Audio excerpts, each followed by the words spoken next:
Hi friends, నేను మీ Shivaram and welcome back.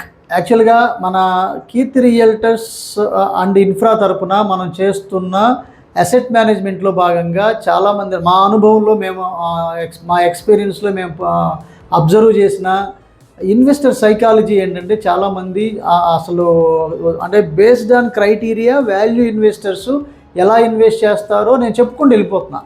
కానీ చాలామంది ఏంటంటే మా ఇంటికి దగ్గరని లేదా మా మా మా చుట్టాలు ఉన్నారండి ఆ పక్కన కొనాలనుకుంటున్నాము లేదా ఇలా అంటే దాని అర్థం క్రైటీరియాకి సంబంధం లేకుండా అంటే నాన్ రిలేటెడ్గా చెప్తున్నారు.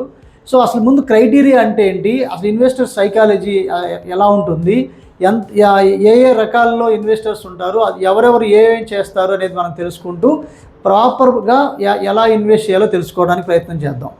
జనరల్గా మనకి క్రైటీరియా అంటే ఏంటంటే ఇప్పుడు మనకి ఇన్వెస్ట్మెంటు రెండు రకాలుగా ఉంటుందండి. ఒకటి రిటర్న్స్ కోసం, సో ఒకటి రిటర్న్స్ కోసం, రెండు హౌసింగ్ కోసం. అంటే ఇల్లు కట్టుకొని మనం ఉండడానికి. ఈ హౌసింగ్లో కూడా కొంతమంది రెంటల్స్ కోసం ఇన్వెస్ట్ చేస్తారు, కొంతమంది కమర్షియల్ రెంటల్స్ కోసం ఇన్వెస్ట్ చేస్తారు. ఈ హౌసింగ్ సెగ్మెంట్లో రకరకాలు ఉన్నా కానీ సో టోటల్గా మనం ఇన్వెస్ట్మెంట్స్ రెండు రకాలుగానే చూడాలి. రిటర్న్ ఆన్ ఇన్వెస్ట్మెంట్స్ ఒకటి, రెండు హౌసింగ్ కోసం చూస్తారు. అయితే ఈ ఫస్ట్ పాయింట్ మనం రిటర్న్స్ కోసం అని చెక్ చేసినప్పుడు ఈ రిటర్న్స్ కోసం ఇన్వెస్ట్ చేయాలంటే దానికి కావాల్సిన క్రైటీరియా అంటే ఏంటంటే criteria are purpose of investment. So purpose of investment క్రైటీరియాని ఎన్ని రకాలుగా చూడొచ్చు అంటే జనరల్గా ఏంటంటే లొకేషన్ చాలా ఇంపార్టెంట్. So location important. అంటే లొకేషన్ అంటే దీని అర్థం ఏంటంటే ఇది హై ఫీజిబుల్ లొకేషన్ అయ్యి ఉండాలి. సో హై ఫీజిబుల్ లొకేషన్ అయ్యి ఉంటూ ఎగ్జిస్టింగ్ లివబుల్ కండిషన్ అయ్యి ఉండాలి. ఎగ్జిస్టింగ్ లివబుల్ కండిషన్ అయ్యి ఉండాలి. సో ఇక్కడ జనరలైజ్డ్ సివిల్ ఎక్స్పాన్షన్ కాకుండా ఆల్ టుగెదర్ గ్రో అవుతున్న ఆల్ టుగెదర్ గ్రో అవుతున్న జోన్ అయి ఉండాలి. ఆల్ టుగెదర్ అంటే ఏంటి, ఎంప్లాయ్మెంట్ ఉండాలి. సో అంటే ఆ నగరమో లేదా ఆ విలేజో లేదా ఆ టౌనో ఆ సివిలైజేషన్ ఎక్స్పాన్షన్తో పాటు అదర్ ప్లేసెస్ నుంచి ఇక్కడికి వచ్చి ఆక్యుపై చేస్తూ ఇండస్ట్రియల్ గ్రోత్ అలాగే ఎంప్లాయ్మెంట్ గ్రోత్ వస్తూ హాస్పిటాలిటీ, స్కూల్స్, కాలేజెస్, ట్రాన్స్పోర్ట్ పరంగా bus station, railway station, airport వగైరా ఇండస్ట్రియల్ గ్రోత్తో పాటు అంటే ఎంప్లాయ్మెంట్ జనరేట్ అవుతూ గ్రో అవ్వగలిగే లొకేషన్ అయి ఉండాలి. ఐటీ సెగ్మెంట్స్ కానీ లేదా ఇండస్ట్రియల్ కారిడార్ కానీ లేదంటే ఏపీఐఐసి డెవలప్మెంట్స్ కానీ లేదా అలా ఇండస్ట్రియలైజేషన్ జరుగుతూ ఉన్న లొకేషన్ అయి ఉండాలి. సో ఇక్కడ మీకు ఇన్వెస్ట్ చేయబోయే లొకేషన్స్లో ఆల్రెడీ ఉన్న ఎగ్జిస్టింగ్ రెంటల్స్ ఎలా ఉన్నాయి, సో ఆ రెంటల్స్లో భాగంగా ఆక్యుపెన్సీ లెవెల్స్ ఎలా ఉన్నాయి, సో అలాగే దాంతోపాటు ఒక హిస్టారికల్ డేటా చూసుకుంటే ఒక 5 నుంచి 10 ఏళ్లలో ఇక్కడ మీకు రిటర్న్స్ రేట్ ఎలా ఉంది. సో అలా ఇలా డిఫరెంట్ ఆస్పెక్ట్స్ని మనం డిస్కస్ చేసుకుని బేస్డ్ ఆన్ దీస్ క్రైటీరియా మనం టోటల్గా 4 భాగాలుగా ఇన్వెస్టర్ సైకాలజీ ఇన్వెస్టర్స్ని మనం అనలైజ్ చేయొచ్చు. వాళ్ళు ఏంటంటే ఒకళ్ళు అబ్జర్వర్స్, వీళ్ళు అబ్జర్వర్స్. రెండో వాళ్ళు స్పెక్యులేటర్స్.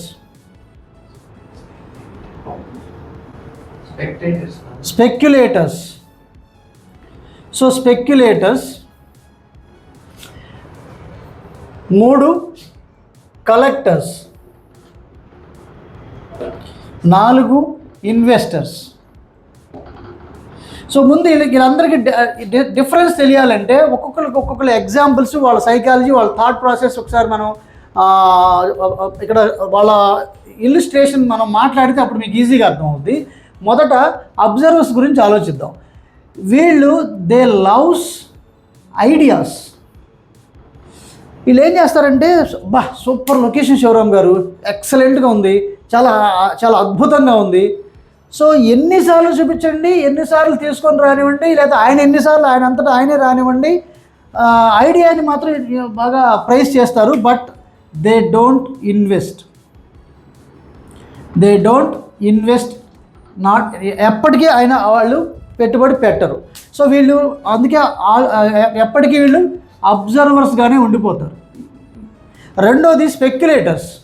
సో వీళ్ళు ఏంటంటే స్పెక్యులేటర్స్ అంటే జనరల్గా ఏంటంటే దే లవ్స్ యాక్షన్స్. సో ఇప్పుడు కొనడం అమ్మడం బాగా ఇష్టపడతారు, వీళ్ళు బాగా లవ్ చేస్తారు. సో అప్పుడు ఏం చేస్తారంటే వీళ్ళు ఒక 5 lakhs లాభం వచ్చింది అంటే కొంటారు, ఓ 5 lakhs పెరిగింది, ఇమీడియట్గా మళ్ళీ అమ్మేస్తారు. So they are enjoying in actions. అంటే దాని అర్థం ఏంటి, బై చేయడం ఇష్టం, సెల్ చేయడం ఇష్టం. సో స్పెక్యులేట్ చేస్తూనే ఉంటారు. వీళ్ళకి మైనస్ ఏంటంటే, సో ఒక 5 లక్షలు వచ్చింది, మార్జిన్ తీసుకున్నారు, అమ్మేశారు. మళ్ళీ ఇంకొక 10 lakhs పెరిగింది, మళ్ళీ మార్జిన్ తీసుకున్నారు, అమ్మేశారు. అలా అక్యుములేట్ చేసుకుంటూ వెళ్తున్న మనీని ఒక పెద్ద ట్రాన్సాక్షన్లో ఇరుక్కుపోయి స్ట్రక్ అయిపోయి లాంగ్ టర్మ్ అలా ఉండిపోతారు. సో వీళ్ళు కూడా వెల్త్ జనరేట్ చేయలేకపోతున్నారు. ఇకపోతే కలెక్టర్స్ ఎవరు, they loves ownership. So ownership, నాకు అక్కడ ప్రాపర్టీ ఉంది, ఇక్కడ ప్రాపర్టీ ఉంది, కనిపించేదంతా నాదే, లేదా ఈ కైండ్ ఆఫ్ చెప్పుకుంటూ ఉంటారు. సో దే కలెక్ట్ ప్రాపర్టీ, అది ఏదైనా అవ్వచ్చు. ఇక్కడ ఈ స్పెక్యులేటర్స్ బైస్ ఎనీథింగ్, ఏదైనా కొంటారు. వీళ్ళు వాళ్ళకి ఏదో మార్జిన్ కొద్దిగా కలుస్తుంది అనుకుంటే చాలు. ఇక్కడ కూడా దే లవ్స్ ఓనర్షిప్. వీళ్ళు కూడా అంతే, buys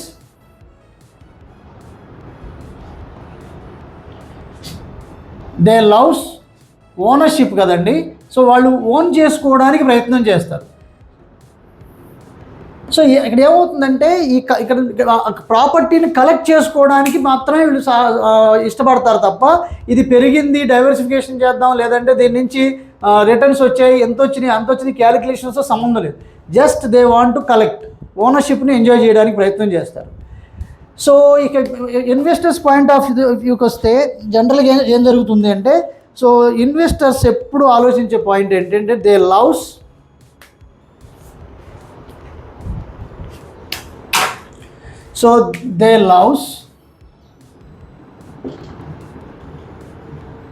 opportunity.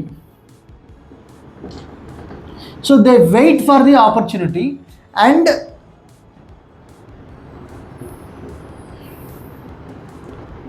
buys only value basis. అంటే విలువ ఆధారితంగా వెయిట్ చేసి ఇక్కడ ఆపర్చునిటీ ఉంది అని చెప్పి గమనించి దాన్ని గ్రాస్ప్ చేస్తారు. సో అంటే దాని అర్థం ఏంటంటే investors loves opportunity, they wait for the opportunity గురించి మాత్రమే చేస్తారు. సో అలాగే they buys right property. So right ప్రాపర్టీలో మాత్రమే వీళ్ళు ఇన్వెస్ట్ చేస్తారు.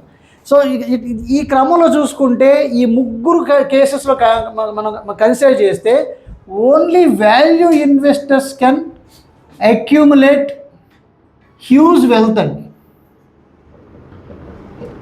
ఎందుకనంటే వాళ్ళు టైం టు టైం నిర్ణయాలు తీసుకుంటారు బేస్డ్ ఆన్ వాల్యూస్.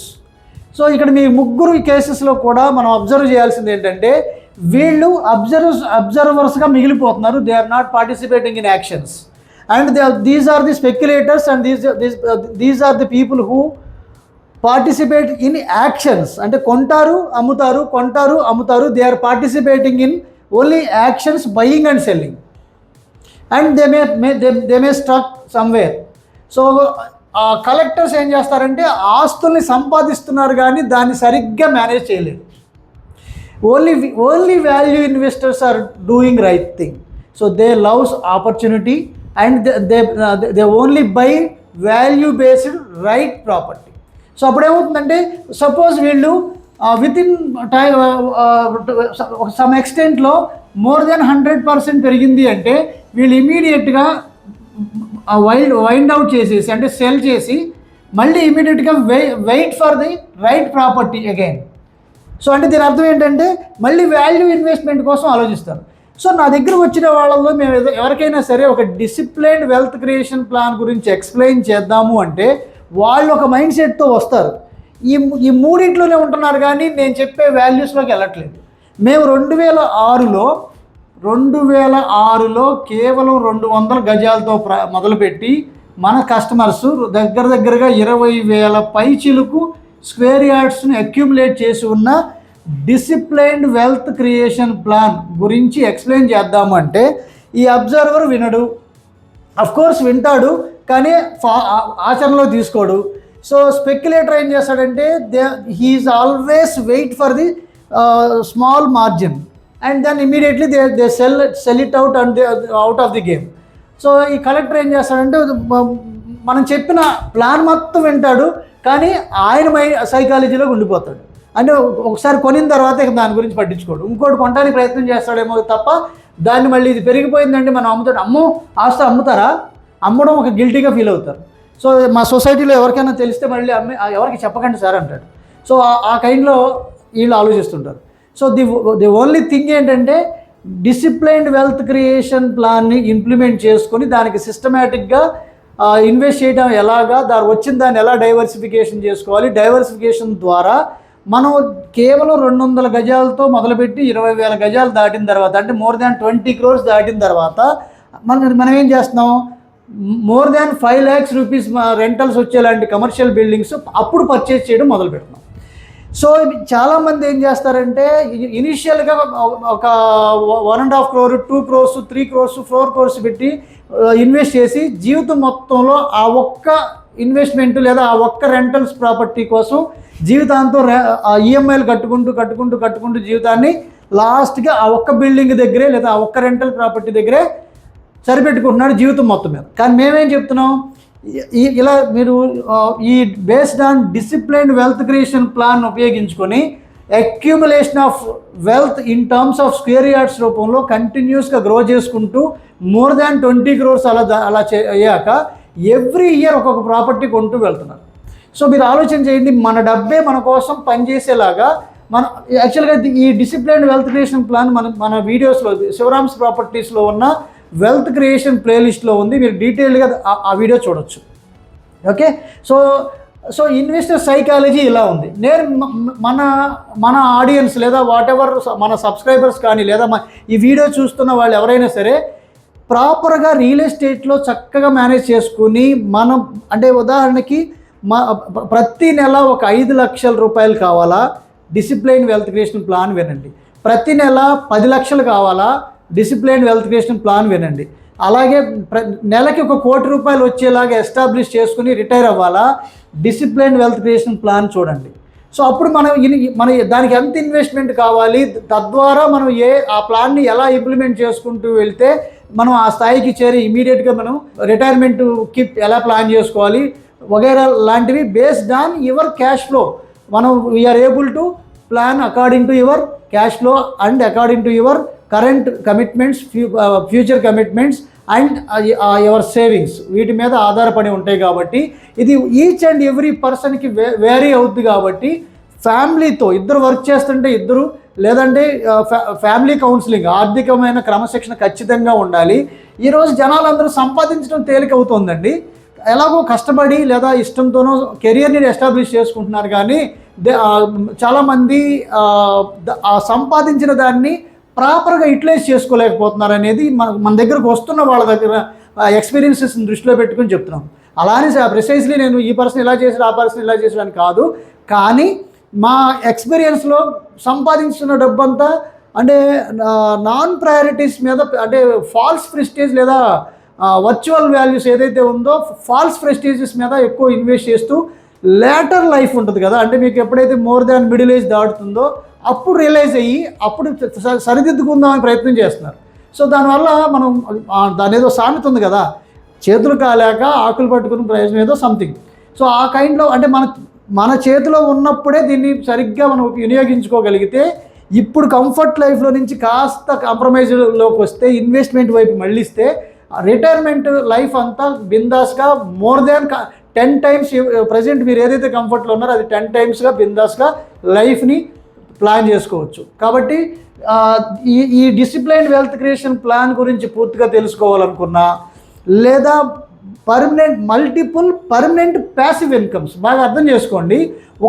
ఒక్క సింగిల్ ప్యాసివ్ ఇన్కమ్ మనం పనిచేయాల్సిన అవసరం లేకుండా ఒక సింగిల్ ఇన్కమ్ ప్రతి నెల ఒక 2 లక్షల రూపాయలు వస్తేనే లైఫ్ సెట్ అనుకుంటున్న సందర్భంలో, కానీ మనకి ఫ్యూచర్ ఇన్ఫ్లేషన్ అనేది ఎంత పెరుగుద్ది అంత పెరుగుద్ది అని మనకు స్పెసిఫిక్గా చెప్పలేం. కాబట్టి సో మల్టిపుల్ పర్మనెంట్ ప్యాసివ్ ఇన్కమ్స్ని ఎస్టాబ్లిష్ చేసుకోవడం అంటే దాని అర్థం మీకు 1 crore ఎవ్రీ మంత్ మీ అకౌంట్కి వచ్చి పడేలాంటి మీ ఇప్పుడు ప్రజెంట్ ఉన్న టోటల్ నెట్వర్త్ నుంచి ఉపయోగించి ఈ మంత్లీ 1 కోటి రూపాయలు ఎలా సంపాదించుకోవాలో ఎస్టాబ్లిష్ చేసుకోవాలో కనీసం ఆ ప్లాన్ తెలుసుకొని దాన్ని ప్రాపర్ వేలో యూటిలైజ్ చేసుకుందాం, ఇన్వెస్ట్ చేసుకుందాం, దాన్ని అలా ఎస్టాబ్లిష్ చేసుకుందాం అనుకుంటే కనుక మన ఛానల్లో ఉన్న డిసిప్లైన్డ్ వెల్త్ క్రియేషన్ ప్లాన్ చూడండి. సో ఫ్రెండ్స్, మీకు ఈ వీడియో నచ్చినట్లయితే 10 మందికి షేర్ చేయండి. ఎవరికైతే ఇది ఉపయోగపడుతుందో మీరు షేర్ చేయడం ద్వారా ఒక 100 మందికి పంపించారనుకుంటే అందులో ఒక్కడికి ఉపయోగపడినా నేను ఇప్పుడు పెట్టిన నా టైం ఇన్వెస్ట్ చేసిన ఈ టైము